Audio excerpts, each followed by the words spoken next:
The final season of Game of Thrones, the popular fantasy TV series based on the books by George R.R. Martin, begins this weekend. And Carlisle Library has produced a display around the show. We've like to have displays that link to topical things and promote books and reading to the people passing by them. And Game of Thrones is a really popular TV series. So the display that you can see here has a number of titles from books which are linked in some way to the Game of Thrones series itself. So it might be that they're historical books or books from the same genre. Due to the book's popularity, the stocks of the Song of Ice and Fire series are all out on loan. But the library is encouraging fans of the show to read other works as well. We've got books that tie in with the themes of the series. So, for example, there is a theory that Game of Thrones is based on the War of the Roses. So we've got a number of historical books on the display, and there are also books that link into the local area. So, for example, the wall that's mentioned in the Game of Thrones series is supposed to be loosely based on Hadrian's Wall, so we've got books about Hadrian's Wall in there as well. The library believes that popular media based on books does encourage people to read the original works.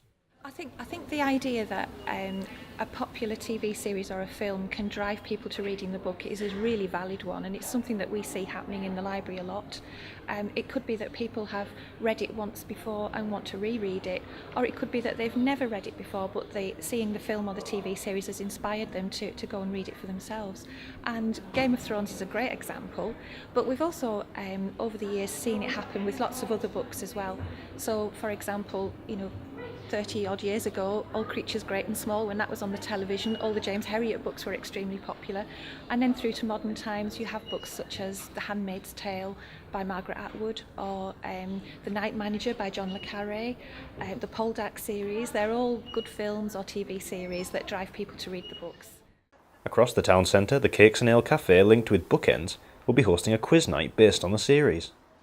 So we've got people coming in fancy dress, which is really fun because we've not actually done a fancy dress quiz here before. We do them quite regularly, but we thought that'd be a really fun kind of twist on it. And we actually have a prize that's happening, like for best dressed as well. So yeah, people come and give us all their knowledge on Game of Thrones. Yeah, we're doing it on the show because we felt like most people have probably watched the show rather than the books. But we have actually snuck a couple of questions in there that are a bit tricky, and maybe the book nerds will maybe know more about it. But yeah, we're really, really big fans of Game of Thrones, and we just thought it'd be fun to do a themed one because we have a lot of quizzes on here, and I think we had a Harry Potter one on last year and it did so well, and like people did actually come in fancy dress, like kids came up dressed up, so that was really cool. So yeah, it's just fun doing a themed one and get people excited for the show as well and the books, and yeah.